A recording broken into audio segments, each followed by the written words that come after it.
ইংরাজ বণিক জন ওয়াটস east India কোম্পানির প্রতিষ্ঠা করেন। সহকারী ছিলেন জর্জ হোয়াইটস। উদ্দেশ্য ছিল সম্পূর্ণ দেশগুলির সাথে জলপথের ব্যবস্থায় বিস্তারিত ঘটানো। সেই সময় এটি কারো পক্ষে কল্পনায় আনা হয় না যে ব্যবসা করতে এসে সেই কোম্পানি একদিন পুরো ভারতীয় উপমহাদেশ গ্রাস করবে, গোলাম বানিয়ে পদপৃষ্ট করবে এখানকার মানুষদের। বিধায়কনাথ বাপ্পার আজকের পর্বে ইস্ট ইন্ডিয়া কোম্পানি ভারতে আগমন এবং ধীরে ধীরে ভারতে স্থায়ীভাবে থেকে যাওয়ার যে পরিকল্পনা ছিল সেই রোমাঞ্চক গল্প সম্বন্ধে জানব। অনেক অজানা কথা, আর আমি আপনাদের সাথে আছি বিধায়কনাথ। 1600 সালের 31শে ডিসেম্বর ইংল্যান্ডের রানী প্রথম এলিজাবেথ ইস্ট ইন্ডিয়া কোম্পানি 21 বছর ভারতে বাণিজ্য করার জন্য অনুমতি দেয়। 1608 সালের দিকে ইংল্যান্ডের প্রথম রাজা প্রথম জেমস ভারতবর্ষে বাণিজ্য কুটি স্থাপন করার জন্য সুপারিশপত্র দিলেন কোম্পানির অন্যতম সদস্য ও বণিক ক্যাপ্টেন উইলিয়াম হকিন্সকে।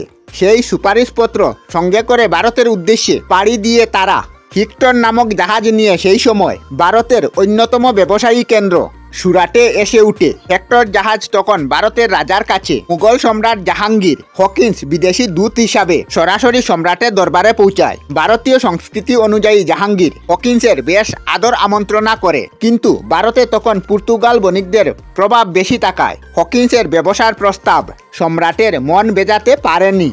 হকিন্স বুঝে যায় ভারতে বাণিজ্য করতে হলে সম্রাটের কাছে পর্তুগাল বণিকের প্রভাব কমাতে হবে। ভারতের সাধারণ মানুষদের সাথে ভালোভাবে মিশে সম্রাটের দরবারে যাওয়া আসার মাধ্যমে হকিন্স খুব ভালোভাবে টের পেয়েছিল এদেশে ব্যবসা করতে পারলে তাদের প্রচুর মুনাফা হবে। খুব অল্প মূল্যের বিনিময়ে মূল্যবান জিনিস রপ্তানি করে ইংল্যান্ডে নিয়ে যেতে পারবে তারা। সেই বুঝে তারা সহকারী বণিকদের নিয়ে বেশ কিছু পর্তুগাল জাহাজ লুটপাট করে। পরিস্থিতি এমন দাঁড়ায় যে সরকারের কাছে পর্তুগাল বণিকদের বিশ্বাস ধীরে ধীরে কমতে থাকে।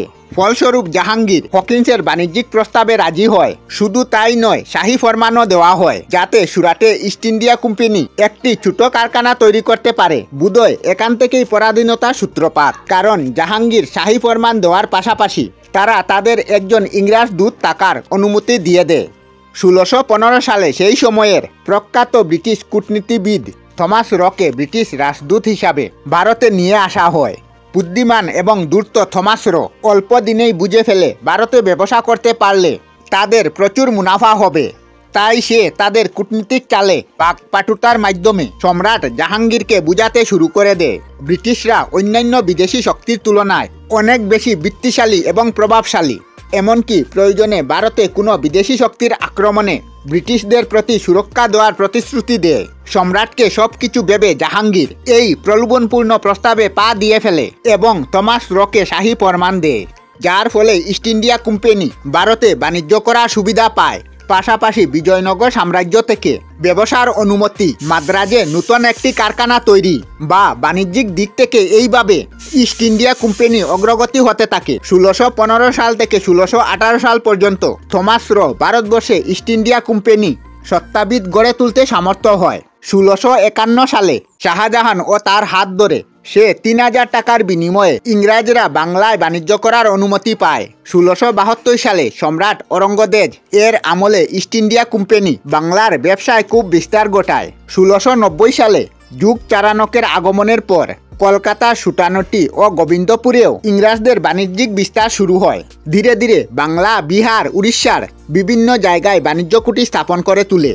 1700 সালের দিকে ইংরেজ বণিকরা তাদের ক্ষমতা প্রয়োগ শুরু করে থাকে। যুদ্ধনীতির মাধ্যমে একে একে কাশিমবাজার, পাটনা, রাজমহল, ঢাকা, চট্টগ্রাম, মালদা বিভিন্ন জায়গায় ইস্ট ইন্ডিয়া কোম্পানি তাদের বাণিজ্য কুটি স্থাপন করে। 1757 সালে পলাশী যুদ্ধে বাংলাদেশের স্বাধীন নবাব সিরাজউদ্দৌলাকে পরাজিত করার পর ইংরেজদের উদ্যত ও অত্যাচার পরম সীমায় পৌঁছে যেতে থাকে। তাদের এক চিত্র বিস্তার বাণিজ্য পরিবর্তনকালে পুরো ভারতবর্ষ গ্রাস করে। তার পরিণতি কি হয়েছিল তা আমাদের আর অজানা নয়। 1858 সালে এই কোম্পানির বিলুপ্তি হলেও ততদিন বিশ্বজুড়ে ইস্ট ইন্ডিয়া কোম্পানি তার খ্যাতি ছড়িয়ে দিয়েছে, আর এই কারণেই সেই কোম্পানির নাম আজও সবার কাছে পরিচিত। আমরা আমাদের চ্যানেলে সব ধরনের ভিডিও আপলোড করি, যেমন ব্লগ, নিউজ, কুকিং ভিডিও, ধার্মিক আলোচনা ইত্যাদি। যদি আপনারা এই ধরনের ভিডিও দেখতে পছন্দ করেন তাহলে এই চ্যানেলটি নিশ্চয়ই সাবস্ক্রাইব করবেন। আমি আপনাদের সাথে বিধায়কনাথ। আজকের মতো বিদায় নিলাম। আর ভিডিওটি ভালো লাগে লাইক, শেয়ার ও কমেন্ট করবেন।